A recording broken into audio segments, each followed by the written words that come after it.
성경은 우리 성도들에게 믿음이 무엇이며 또 믿음은 어떤 기능이 있고 믿음은 왜 중요한 것인지를 다양한 이미지와 또 이야기 방식으로 설명해 주곤 합니다. 그 가운데 히브리서 11장의 저자는 믿음을 바라는 것들의 실상이요 보지 못하는 것들이 증거라고 정의했습니다. 믿음은 바라는 것들의 실상이요 보지 못하는 것들이 증거라라고 하는 곳에 이 말씀 속에 믿음의 특징 4가지가 들어있다고 했죠. 믿음은 바라는 것입니다. 바라지만 믿음은 보이지 않습니다. 그럼에도 불구하고 실상이라고 하는데, 이 실상이라고 하는 말은 헬라어 말로 휘포스타시스인데 아래에 든다, 근거라 이 말입니다. 하나님께서 우리가 바라고 보이지 아니하지만 그것을 확실하게 이루어진다고 하는 것을 근거를 두고 확신을 준다라는 뜻이 실상입니다. 그리고 증거라고 하는 말은 엘렌코스라고 하는 말인데요, 이 말은 어떤 사실을 확실하게 알 수 있도록 이해시키고 설득시키는 것이라고 여러 차례 반복해서 말씀드린 바가 있습니다. 그래서 이것을 풀어서, 믿음을 풀어서 정의하면 믿음은 우리 성도가 바라는 것들에 대하여 하나님이 믿을 수 있는 근거를 주실 뿐만 아니라 비록 그것을 보지 못한다고 해도 하나님이 성령을 통하여 믿어지게 하시고 설득해 주시는 하나님의 은혜라고 정의할 수 있습니다. 우리는 이 은혜를 다 받았습니다. 히브리서 저자는 이 정의를 예증하기 위해, 예를 들어서 증명해 주시기 위해서 구약 성경에 나오는 사람들의 믿음의 중요한 특징들을 예를 들어서 설명을 해주고 있습니다. 믿음의 사람을 한 사람 한 사람 소개할 때마다 그 사람의 스토리가 생각나게 하여서 믿음의 중요성과 그 믿음의 의미를 생각나게 만듭니다. 이러한 방식의 기록 방식을 비유법 가운데 하나인 인유법이라고 합니다. 얼루전이 인유법이라고 합니다. 인유법에 대하여 캠브리지 영어사전에 보면 이렇게 정의했습니다. 인유법은 특별한 일이나 사람이 생각나도록 말하고 쓰는 수사법이라고 했습니다. 특별한 어떤 사건이나 사람이 생각나도록 말하거나 쓰는 수사법이 인유법입니다. 이 인유법으로 히브리서 11장을 기록했다고 한다면 이 저자의 의도대로 믿음의 사람을 아주 간략하게 언급한다고 할지라도 이 사람의 이름을 듣고 그 믿음의 특징과 의미들이 머릿속에 그려져야 정상이겠지요. 그러면 그려지시나요? 우리는 지금까지 아벨, 에녹, 노아, 아브라함, 사라 등의 믿음을 함께 살펴보았습니다. 자, 오늘 우리가 함께 살펴볼 믿음의 내용은 우리 믿음의 조상인 아브라함의 믿음입니다. 이미 우리는 히브리서 11장 8절부터 10절에서 아브라함의 믿음의 특징 3가지를 살펴본 바가 있습니다. 첫 번째로는 하나님의 약속을 믿고 순종했다는 것이고요. 두 번째로는 약속과 우리 현실 사이에 갭이 있어도 인내하며 기다렸다는 것입니다. 세 번째 특징은 하나님이 계획하신 영구한 도성을 바라보았다는 것입니다. 아브라함의 믿음의 이 특징은 매우 중요한 의미를 가지고 있습니다만 이 아브라함 믿음의 하이라이트는 이삭을 제물로 바칠 때 나타난 그의 행동입니다. 그래서 오늘 설교의 주제는 아브라함처럼 우리가 우리의 믿음을 행함으로 증명해 보일 때 하나님이 예비해 주신 은혜를 경험할 수 있다 하는 것입니다. 오늘 설교의 주제는 아브라함처럼 우리의 믿음을 행함으로 증명해 보일 때 하나님이 예비해 주시는 은혜를 경험할 수 있다는 것입니다.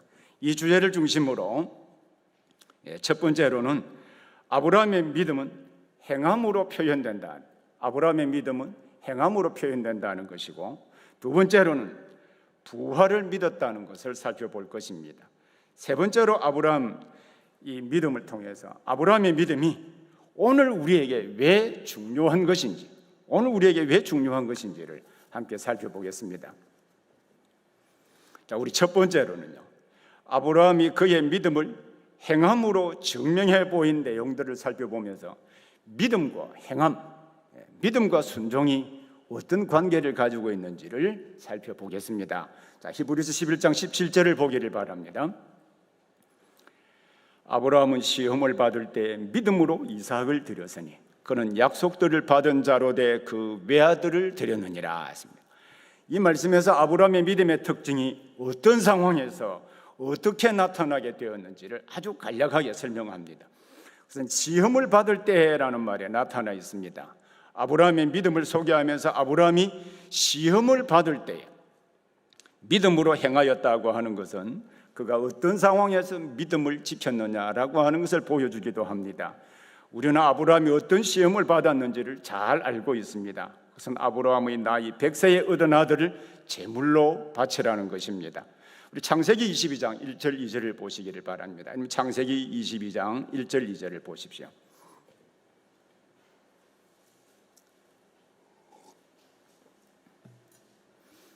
우리 함께 읽겠습니다. 그 일 후에 하나님이 아브라함을 시험하시려고 그를 부르시되 아브라함아 하시니 그가 이르되 내가 여기 있나이다. 여호와께서 이르시되 내 아들 내 사랑하는 독자 이삭을 데리고 모리아 땅으로 가서 내가 내게 일러준 한 산 거기서 그를 번제로 드리라. 아브라함이 시험을 받을 때 믿음으로 이삭을 제물로 바친 사건을 생각하기 전에 우선 하나님이 과연 우리를 시험하실 수 있느냐, 이 문제를 먼저 살펴볼 필요가 있습니다. 여러분, 하나님이 우리를 시험하실까요? 하지 않으실까요? 사실 이러한 질문을 하게 되는 것은 우리 신약 성경 야고보서 1장 13절의 말씀 때문이기도 합니다. 야고보서 1장 13절도 한번 찾아보시겠습니다. 야고보서 1장 13절 말씀입니다. 이 말씀도 우리 함께 같이 읽겠습니다. 시작. 사람이 시험을 받을 때에 내가 하나님께 시험을 받는다 하지 말지니 하나님은 악에게 시험을 받지도 아니하시고 친히 아무도 시험하지 아니하시느니라. 창세기 22장 1절에서는 하나님이 아브라함을 시험하시려고 라고 했고요, 방금 읽은 야고보서 1장 13절에서는 하나님은 아무도 시험하지 아니하시느니라 라고 했습니다. 그럼 이 두 개의 말씀, 이 두 개의 관계를 어떻게 이해를 해야 할까요? 사실 이것은 이 단어를 어떻게 번역하고 해석하느냐의 문제입니다. 창세기 22장 1절에 시험하다라고 하는 히브리어 동사가 나사인데 이 단어를 헬라어로 번역하는 70인에게 페일라조인데요. 이 야고보서와 예수님이 우리 주기도문에서 보면 시험에 들게 하지 마옵시고 가르쳐 주셨잖아요. 이 시험 역시 페일라조입니다. 페일라조. 이 단어는 긍정적인 의미에서는 시험하다, 영어로 말하면 테스트라고 번역할 수 있습니다. 그리고 또 이 단어는 유혹하다, 소위 tempt라고 하는 단어로도 번역이 가능합니다. 그러면 이 둘 중에 어떤 것을 선택하느냐 문제는 무엇이 결정할까요? 우리나라 말에도 동일한 단어의 의미를 결정하는 요소는 문맥입니다. 마찬가지로 동일한 단어라 할지라도 이 의미를 결정하는 중요한 요소는 문맥입니다. 문맥이 의미를 결정하는 제일 중요한 요소입니다. 야고보서 1장 14절에서 오직 각 사람이 시험을 받는 것은 자기 욕심에 끌려 미혹됨이니라고 했습니다. 그래서 야고보서 1장 13절에 유혹하다라고 번역해야 맞습니다. 그리고 여러 권위 있는 영어 번역 성경에서 모두 다 유혹하다라고 번역했습니다. 그러므로 하나님은 시험하십니다. 모세가 하나님이 이스라엘 백성을 광야로 인도하신 일에 대해서 신명기 8장 2절에도 보면요, 내 하나님 여호와께서 이 40년 동안에 내게 광야길을 걷게 하신 것을 기억하라. 이는 너를 낮추시며 너를 시험하사 내 마음이 어떠한지 그 명령을 지키는지 지키지 않는지 알려 하심이라 라고 하셨습니다. 하나님이 시험하십니다. 참고적으로 야고보서 1장 2절부터 4절의 시험이라는 단어는 유혹이 아니고 시험 또는 시련이라고 번역을 해야 합니다. 너희의 믿음이 시련이 인내를 만들어내는 줄 너희가 알미라. 13절 14절에서는 유혹입니다. 결국 그 의미를 결정하는 제일 중요한 요소는 문맥입니다. 하나님은 우리 믿음을 시험하시기 위하여 여러 가지 방법들을 사용하십니다. 아브라함의 경우에 그의 믿음을 시험하시기 위하여 100세에 얻은 아들 이삭을 바치게 하셨습니다. 창세기 22장 1절에 보면 그 일 후에 하나님이 아브라함을 시험하시려고 그를 부르시래라고 하였습니다. 아브라함은 이 하나님 말씀을 듣고 그럼 어떻게 반응했을까요? 22장 3절을 또 함께 보기를 바랍니다. 22장 3절 우리 함께 읽겠습니다. 아브라함이 아침에 일찍이 일어나 나귀의 안장을 지우고 두 종과 그의 아들 이삭을 데리고 번제의 설 나무를 쪼개어 가지고 떠나 하나님이 자기에게 일러주신 곳으로 가더니, 아브라함은 하나님이 말씀하신 대로 행하기 위해서 아들 이삭을 번제로 드리기 위해 하나님이 일러주신 곳으로 떠났습니다. 하나님이 아브라함에게 일러준 곳은 후에 솔로몬이 성전을 세운 곳, 곧 모리아산입니다. 이 일에 대하여 히브리서 저자는 히브리서 11장 17절에서 아브라함은 시험을 받을 때 믿음으로 이삭을 드렸으니 저는 약속을 받은 자로 돼 그 외아들을 드렸느니라 라고 하였습니다. 하나님이 아브라함에게 100세에 얻은 아들 이삭을 제물로 바치되 그것도 번제로 드리라고 했습니다. 여러분, 번제가 어떻게 드리는 제사인지 아십니까? 여러분, 레위기서 1장을 한번 찾아보겠습니다. 레위기 1장 6절부터 9절 말씀을 함께 보시기를 바랍니다.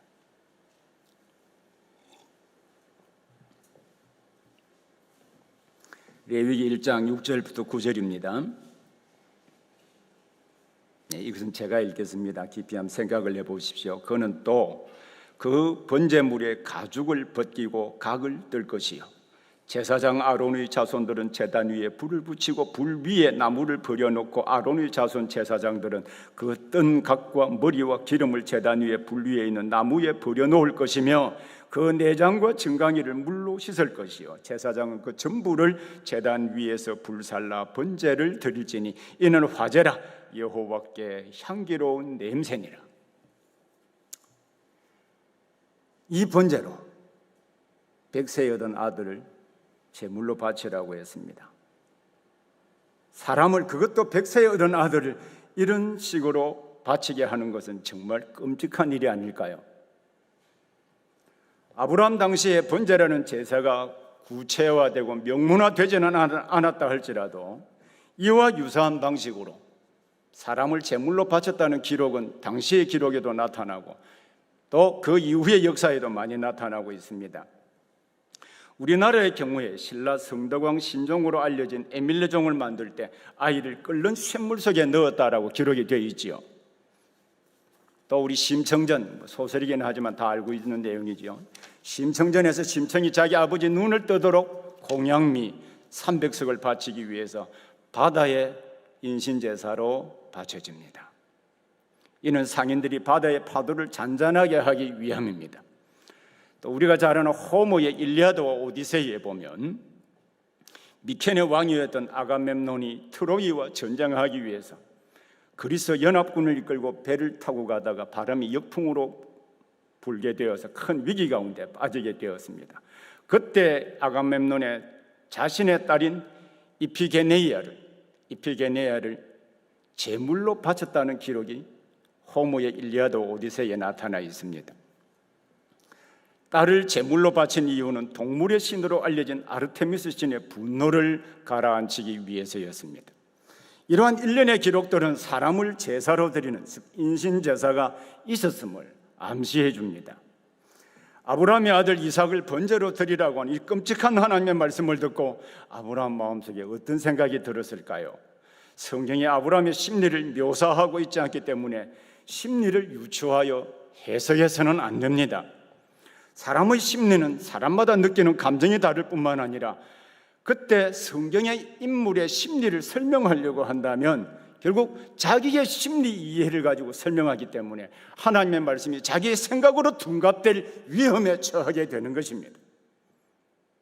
이러한 방식을 심리적인 해석이라고 하는데 성경이 심리를 구체적으로 묘사하지 않는다면 절대로 해서는 안 됩니다. 아브라함에게 이 시험은 매우 어려운 것이었을 것입니다. 이삭이 어떤 아들인지 여러분 잘 알고 있지 않습니까? 이삭은 하나님께서 아브라함에게 자손을 주시겠다고 하신 그 약속에 따라서 받은 아들입니다. 히브리서 저자는 이 아들에 대하여 히브리서 11장 18절에서 바로 창세기 21장 12절의 말씀을 인용하여서 그에게 이미 말씀하시기를 내 자손이라 칭할 자는 이삭으로 말미암으리라 하셨으니라고 하였습니다. 이 말씀의 가장 중요한 의미는 아브라함이 제물로 바쳐야 될 이삭은 하나님께서 그에게 자손을 주시겠다고 약속하시고 그 약속에 따라서 받은 아들 이삭이라는 것입니다. 아브라함에게는 이삭 외에 사라의 여종 하갈에게서 난 이스마엘이라는 아들도 있었습니다. 그리고 아브라함의 후처가 있었다는 사실 다 알죠. 아브라함의 후처 그두라에게서 시므란, 욕산, 무단, 미디안, 이스박과 수아라고 하는 아들도 낳은 바가 있습니다. 그런데도 내 자손이라 칭할 자는 이삭으로 말미암으리라 라고 하셨습니다. 이것은 바로 이 아들 이삭을 통하여서 천하 만민이 복을 얻게 할 메시아를 보내실 것이기 때문입니다. 그런데도 하나님은 바로 이 약속을 받은 아브라함에게 독자 이삭을 제물로 바치라고 하셨습니다. 아브라함의 고민과 갈등은 바로 여기에 있었는지도 모릅니다. 그런데 히브리서 저자는 믿음으로 이삭을 드렸다고 했습니다. 이 믿음은 바로 하나님의 말씀에 따라 이삭을 제물로 바치는 일로 나타났습니다. 제물로 바침으로 하나님이 무엇이라고 하셨을까요? 여러분 창세기 22장 12절을 다시 보겠습니다. 창세기 22장 12절 말씀 우리 함께 읽겠습니다. 창세기 22장 12절입니다. 사자가 이르시되 그 아이에게 내 손을 대지 말라. 내 아들 내 독자까지도 내게 아끼지 아니하였으니 내가 이제야 내가 하나님을 경외하는 줄 아노라. 그의 믿음, 그가 하나님을 경외하는 줄을 시험하기 위해서 독자 이삭을 바치라고 했던 것입니다. 참된 믿음은 하나님의 말씀에 순종하는 일로 표현이 됩니다. 야고보는 아브라함이 독자 이삭을 바친 사건을 중심으로 바로 아브라함의 믿음을 설명한 바가 있습니다. 여러분 한 군데 더 찾아보시죠. 야고보서 2장 21절 22절 말씀입니다. 야고보서 2장 21절 22절 말씀입니다.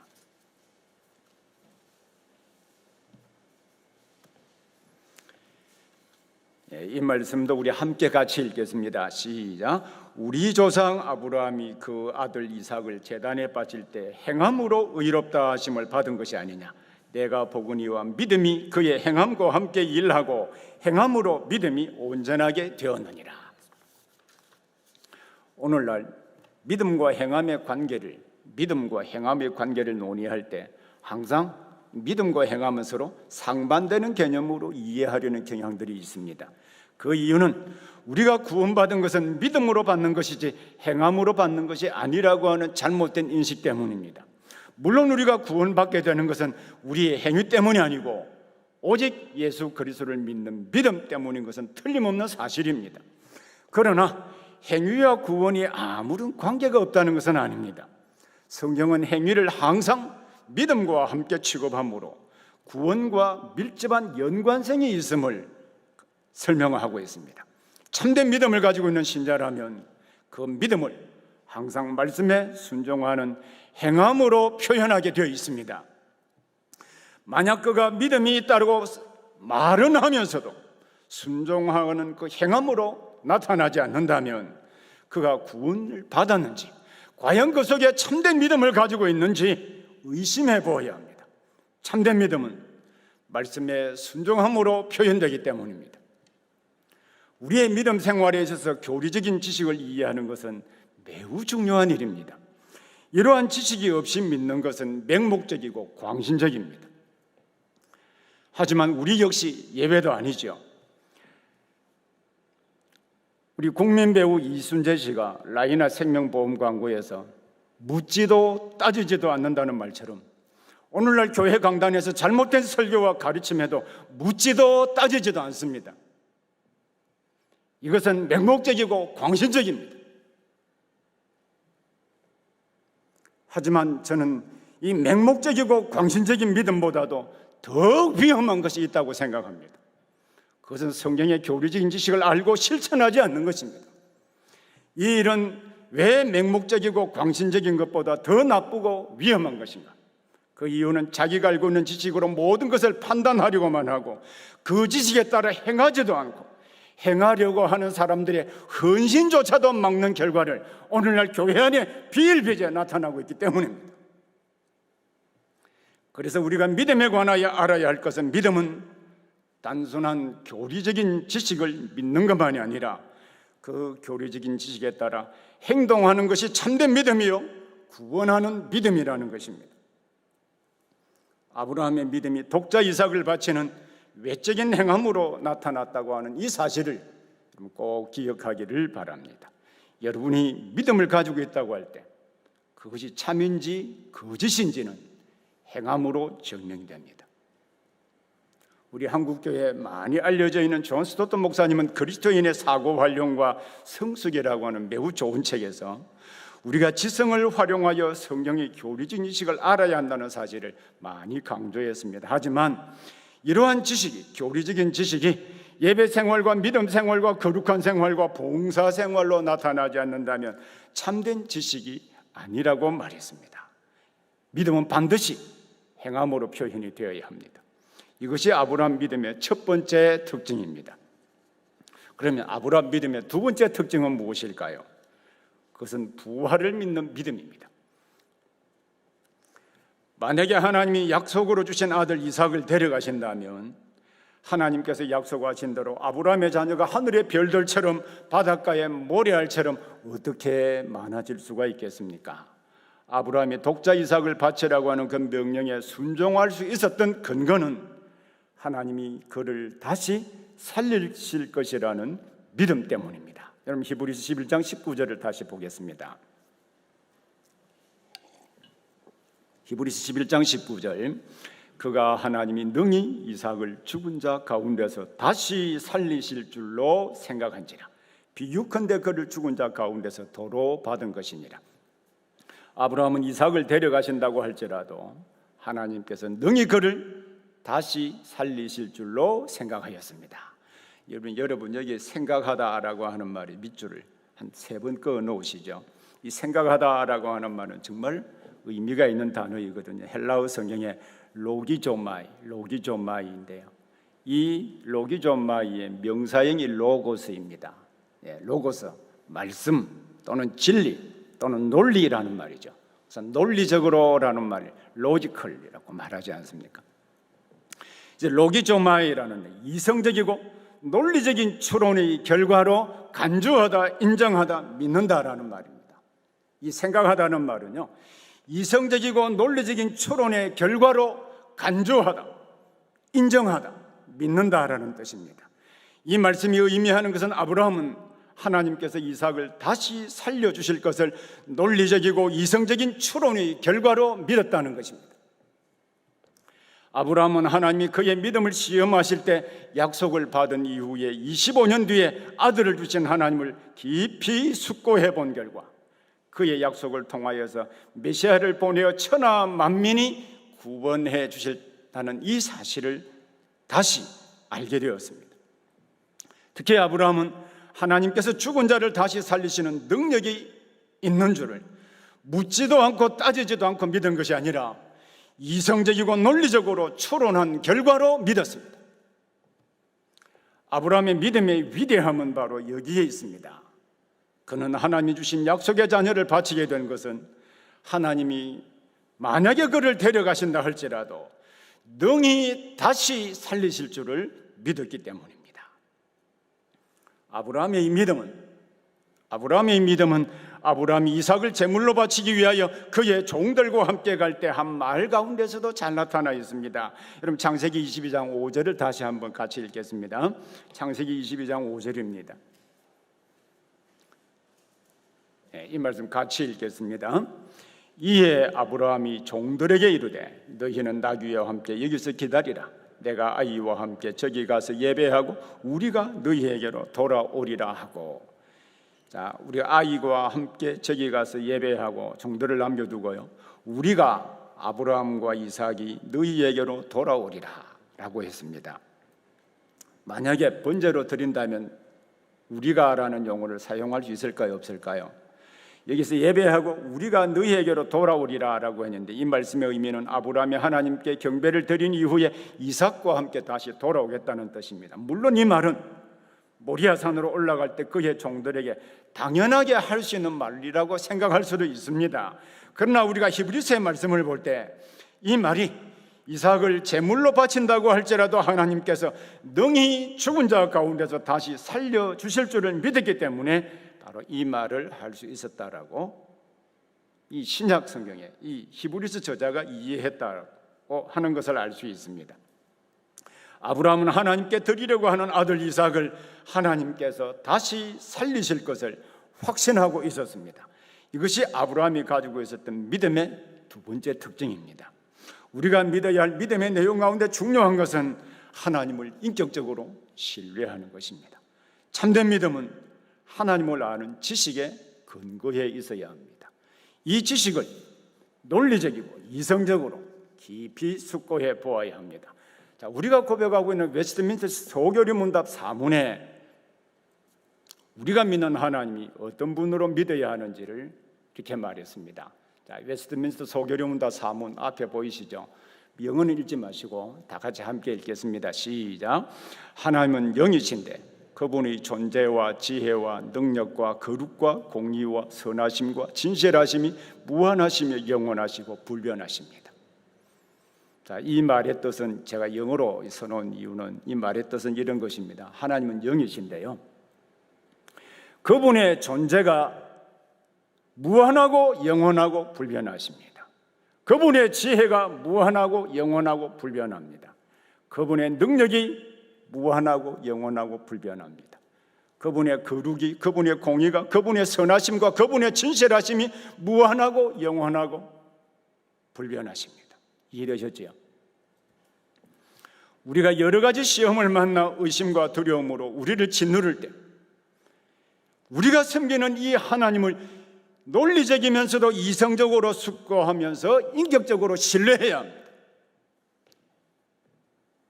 그래서 우리는 소교리 문답을 통하여 우리가 섬기는 하나님이 어떤 분이신지 분명하게 정의를 하고 그 정의를 계속적으로 반복하는 것은 바로 거기에 이유가 있습니다.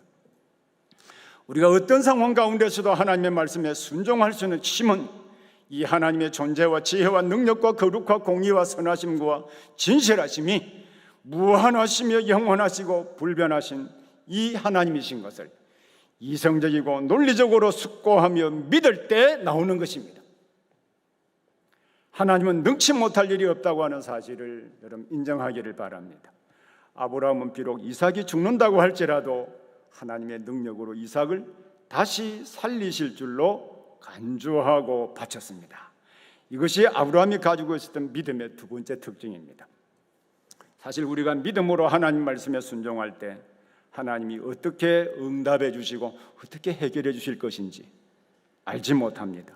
하지만 하나님의 능력을 바라보고 기도하며 기다릴 수밖에 없습니다. 이것이 우리가 가지고 있는 한계입니다. 기도함을 통하여 하나님과 교제하는 은혜롭고 놀라운 특권을 받은 것은 틀림없는 사실인데 하나님이 어떻게 응답해 주는, 우리의 믿음과 현실 사이에 있는 갭을 일치시켜주는 그 문제까지는 참고 기다릴 수밖에 없는 것이 우리가 가지고 있는 인간의 한계이기도 하지요. 천국 가면 저도 물어볼 건데 여러분들도 꼭 이 사실만 한번 물어보십시오. 하나님께서 그의 능력으로 해결해 주실 것을 때로는 답답해도 믿고 기다려야 합니다. 아브라함은 하나님의 말씀대로 이삭을 제물로 바치기 위하여 모리아산으로 갔습니다. 그가 이삭을 결박하고 칼을 잡으려고 할 때 하나님께서는 아브라함을 부르셨습니다. 그리고 그에게 수양 한 마리를 예비해 주셨습니다. 하나님께서 이삭을 위하여 어린 양을 예비해 주셨는데, 창세기 22장 14절을 보기를 바랍니다. 창세기 22장 14절, 자, 우리 함께 같이 읽겠습니다. 아브라함이 그 땅 이름을 여호와 이레라 하였으므로 오늘날까지 사람들이 이르기를 여호와의 산에서 준비되리라 하더라. 하나님 말씀에 순종하며 하나님의 능력을 신뢰할 때 이러한 놀라운 체험을 한 아브라함은요, 그 땅 이름을 우리가 잘 아는 말 여호와 이레라고 했습니다. 이레, 라, 본다, 본다라는 말이 미완령으로 되어 있거든요. 쭉 예비해 준다라는 말입니다. 그래서 여호와 이레라고 하는 말은 여호와께서 예비해 주실 것이다. 이 의미는 하나님을 이성적이고 논리적으로 숙고하며 인격적으로 하나님을 믿고 순종할 때 여호와께서 예비해 주신다는 뜻입니다. 우리가 믿음으로 살아갈 때 순종하지 못하는 이유는 하나님에 대하여 이성적이고 논리적으로 생각하기보다는 세상적으로 계산한 일에 너무 빠르기 때문입니다. 세상적인 계산법은 하나님의 말씀대로 행하면 어떤 일이 일어날까? 혹시나 잘못되지는 않을까? 이렇게 염려하게 됩니다. 그래서 하나님 말씀에 따라 온전히 순종하지 못하게 만듭니다. 하나님 말씀에 순종한다는 것은 하나님께 자신의 삶 전부를 맡기는 것을 의미합니다. 하나님께 모든 것을 맡기는 것을 사실 두렵지요. 저도 두려운데 아브라함이 하나님께서 능히 다시 살리실 것을 이성적이며 논리적으로 숙고한 이후에 믿고 나아갈 때 하나님이 재물을 준비해 주셨습니다. 오늘날 우리도 하나님 말씀에 순종하여 행동으로 옮길 때 하나님께서 예비해 주시는 것을 보게 될 것입니다. 이것이 여호와 이레의 신앙입니다. 하나님께서 모든 것을 예비해 주신다는 믿음이 오늘 우리 모두에게 매우 중요합니다. 이제 세 번째로 우리의 아브라함의 믿음이 왜 우리 모두에게 중요한가? 아브라함의 믿음이 왜 우리에게 중요한지를 살펴보겠습니다. 그 중요성은 히브리서 11장 11절 하반절에 11장 19절 하반절에 기록이 되어 있습니다. 그가 하나님이 능히 이삭을 죽은 자 가운데서 다시 살리실 줄로 생각한지라 비유컨대 그를 죽은 자 가운데서 도로 받은 것이니라. 사실 원문은 죽은 자 가운데서라는 말이 없습니다. 비유컨대 그를 도로 받은 것이니라. 이게 비유컨대 그를 죽은 자 가운데서 도로 받은 것이니라는 말씀을 한번 자세히 보기를 바랍니다. 아브라함이 하나님께서 그 아들을 다시 살려주실 것을 믿고 순종하였을 때 하나님이 수량을 제물로 준비해 주셨습니다. 이 사실을 가리켜 비유컨대라고 하였습니다. 이 뜻을 정확하게 번역하는 것은 참 어렵습니다. 헬라어 그대로 이 엔 파라볼레이는 비유로라고도 가능하고요, 모형으로 예표로도 가능합니다. 그래서 영어 번역 성경 가운데 굉장히 보수적인 번역으로 알려진 NASB 영어 성경은 모형으로라고 번역을 했습니다. 예표로라고도 번역 가능하죠. 이 번역의 모호함 때문에 어떤 사람은 이삭을 대신하여 제물로 바쳐진 수양이 예수님을 예표하는 것으로 보기도 합니다. 물론 이러한 해석도 가능합니다. 특히 이삭을 제물로 바치라고 한 장소가 훗날 솔로몬이 성전을 건축한 장소인 것을 고려해 보면 분명 가능한 해석입니다. 그러나 여기에는 또 다른 의미도 있습니다. 비유로 또는 모형으로 예표로라고 하는 말은 아브라함뿐만 아니라 모든 시대의 성도들에게도 일어날 수 있는 예표적인 모델로 보여주었다는 뜻입니다. 우리가 잘 아는 이어령 교수가 자기 딸 때문에 복음을 받아들이고 회심의 체험을 하게 되지요. 이 이어령 교수가 회심하고 난 이후에 선책 가운데 한 권이 의문은 지성을 낳고 믿음은 영성을 낳는다. 꼭 사서 한번 여러 번 반복해서 읽어보시면 성경을 읽는 데 매우 큰 도움을 얻으리라고 생각을 합니다. 의문은 지성을 낳고 믿음은 영성을 낳는다라는 책에 이러한 종류의 비유를 이렇게 정의했습니다. 기존의 체험이나 식견, 우리가 기존 가지고 있는 그 지식을 통해서 미지의 것을 미리 예견해 주는 것, 보게 만드는 것이다 라고 했습니다. 이 정의에 따라 풀어보면 아브라함이 믿음으로 순종할 때 수량을 예비해 주신 것을 통해서 장차 그를 믿고 순종하는 사람들에게 일어날 일들을 예시적으로 보여준 것이라고 정의할 수 있습니다. 어떤 예시적인 일을 보여줄까요? 그것은 죽은 자 가운데서 도로받은 것입니다. 이 말씀도 이중적인 의미가 있습니다. 하나는 당시에 핍박을 받는 성도들에게 부활의 소망이 있다고 하는 것을 보여주셨다는 것입니다. 당시에 성도들이 믿음을 지키다가 죽는다고 할지라도 하나님께서 죽은 자 가운데서 다시 살리실 것이라고 하는 것을 이 이삭의 사례를 통하여 보여주므로 크게 격려하고자 한 것입니다. 또 하나는 하나님의 말씀에 순종하면 하나님이 다시 돌려주신다고 하는 것을 예표적으로 보여준 것입니다. 다른 말로 하면 이 예표는 하나님을 의지하고 믿음으로 순종할 때 하나님이 예비해 주신다는 신뢰로 보여주셨다는 것입니다. 저는 이 후자가 더 적절하다고 생각합니다. 실제로 헬라어 원문에는 죽은 자들 가운데서라는 말이 없다고 했지요. 그러므로 이 말씀은 아브라함처럼 하나님의 말씀을 믿고 순종할 때 여호와 이레의 하나님이 모든 것을 예비해 주신다는 것입니다. 이게 신앙의 신비입니다. 우리가 이 사실을 이해할 때 아브라함처럼 하나님 말씀에 순종할 수 있습니다. 이뿐만 아니라 우리가 이 세상에서 믿음을 지키다가 비록 죽는 지경에 나아간다 할지라도 다시 살아나게 될 부활의 소망도 가질 수 있습니다. 왜냐하면 하나님은 아브라함 이삭을 바칠 때 다시 돌려주신 이 사건을 통하여서 그를 믿고 순종하는 자에게 그 뒤의 역사에서도 계속해서 일어날 수 있는 이름을 우리에게 가르쳐 주셨기 때문입니다. 자, 오늘 우리가 살펴본 아브라함 믿음의 첫 번째 특징은 행함으로 표현되는 믿음이었습니다. 믿음은 행함으로 표현된다는 것이었죠. 아브라함이 100세에 얻은 아들 이삭을 번제로 드리라는 하나님의 말씀을 듣고 그 말씀대로 순종했습니다. 이를 통하여 참된 믿음은 행함으로 나타나야 하고, 행함은 그가 참된 믿음을 가지고 있다라고 하는 정명적인 행동이라는 사실도 우리가 알게 되었습니다. 여러분이 참으로 구원받은 믿음을 가지고 있다면 반드시 행함으로 표현이 되어야 합니다. 아브라함의 믿음의 두 번째 특징은 부활을 믿는 믿음이었습니다. 아브라함은 약속을 받은 자로서 하나님이 약속하신 대로 주신 이삭을 바쳐도 죽은 자 가운데서 다시 살리실 것을 이성적이고 논리적으로 추론한 결과로 믿었습니다. 과거에서부터 지금까지 하나님이 인도해 주시고 약속을 주신 그 하나님께서 만약에 이삭을 제물로 바친다 할지라도 다시 살리실 것을 믿었다는 뜻입니다. 그가 믿고 순종할 때 하나님이 이삭 대신에 다른 제물을 예비해 주시는 것을 보고 그곳 이름을 여호와 이레라고 하였습니다.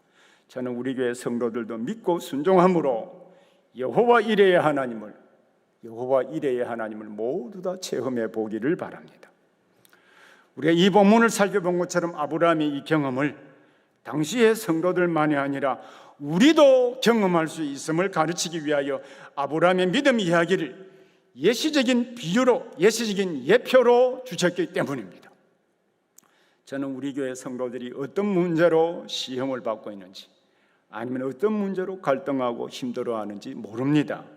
저도 지금 여러 가지 문제로 힘겨운 싸움을 사실 하고 있습니다. 그러나 아브라함의 하나님이 우리의 하나님이시고 여호와 이레의 하나님이시라고 한다면 우리가 믿고 순종할 때, 예를 들면 예배하는 일, 봉사하는 일, 성경 읽는, 기도하는 일, 가난한 자들과 진심으로 삶을 나누고 그의 이웃이 되어주는 일 등을 할 때 하나님이 아브라함에게 수량을 예비해 주셨던 것처럼 저는 우리에게도 반드시 좋은 것으로 예비해 주신다고 믿습니다. 여러분에게 이 신비한 은혜가 있기를 바랍니다. 기도하겠습니다.